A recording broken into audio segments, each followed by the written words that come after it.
Le roi Hassan II était là, son frère, le prince Moulay Abdallah aussi. Et aujourd'hui, l'un des envoyés spéciaux de l'ORTF à Rabat a pu rencontrer le frère du roi, blessé au cours de cette fusillade samedi au palais de la Skirate. Je ne savais pas où était mon frère.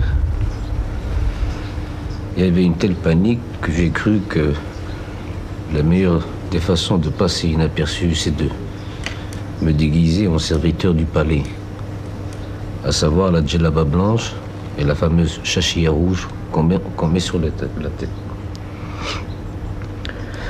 Ça a marché pendant 2 heures, 3 heures.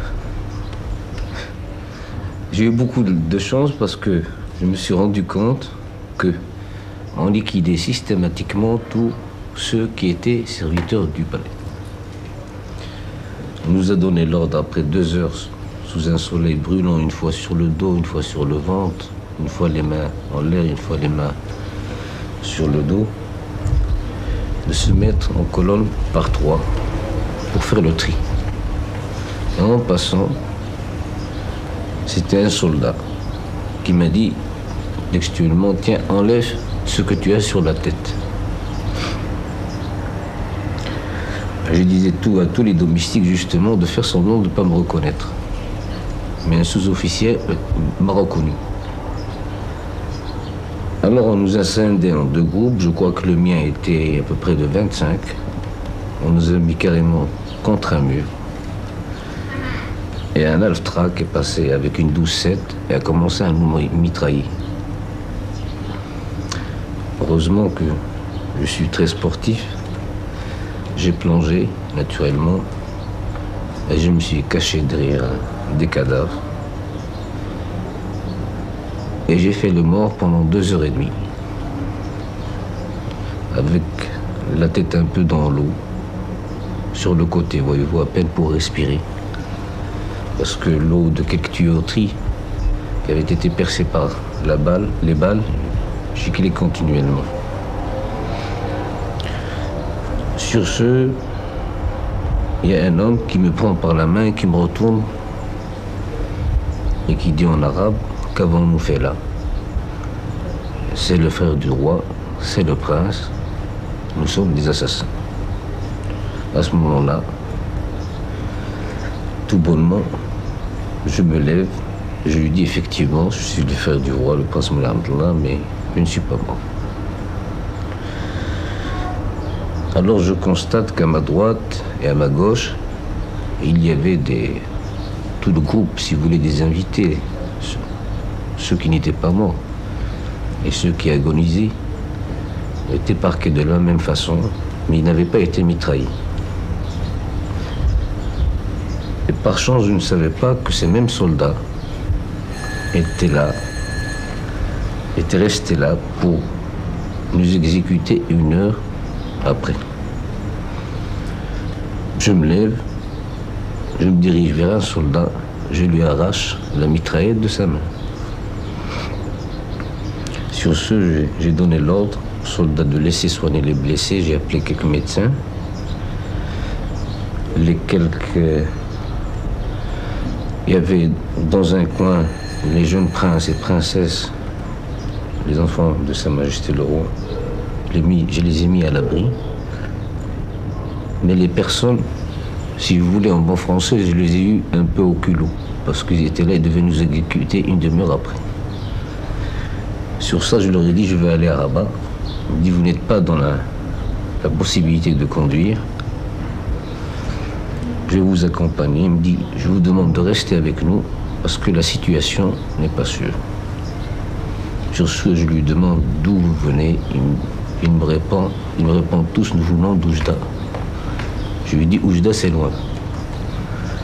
Ils me disent que, véritablement, qu'ils n'avaient ni bu ni mangé pendant à peu près 24 heures. Il y avait les quelques soldats qui tenaient tout le monde en joue, les quelques exécuteurs qui se rassemblent à moi. J'avance et je vois arrivant Sa Majesté avec quelques soldats.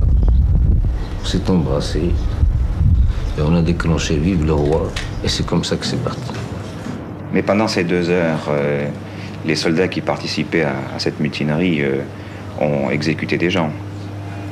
Non.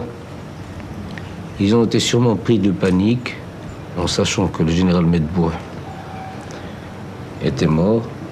Ils devaient regagner sûrement la capitale, mais ils avaient laissé une centaine d'hommes, comme je vous ai dit, pour là, vers les 7 heures du soir, nous exécuter.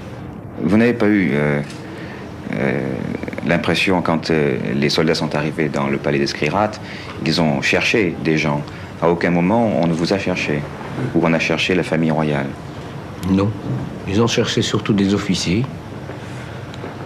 J'ai vu des officiers abattus devant moi. Et heureusement qu'ils ne m'ont pas trouvé parce que depuis longtemps, je ne portais pas le général Medbourg dans mon cœur. Je crois que ma seule chance, c'est mon déguisement.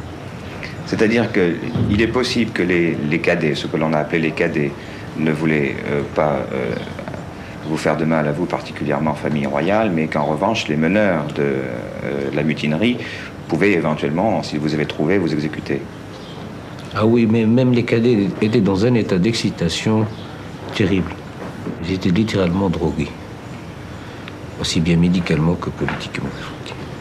Vous n'avez pas eu l'impression que les mutins étaient venus pour faire le vide? Justement, je crois qu'ils étaient venus pour faire le vide et après faire le tri.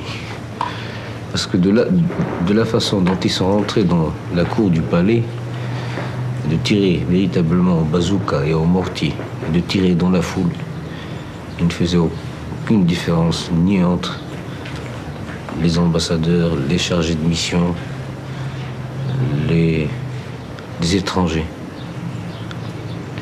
Autrement dit, ils auraient fait le tri après. ils risquaient de désorganiser le pays finalement en décapitant tout ce qu'il y avait à la tête du pays.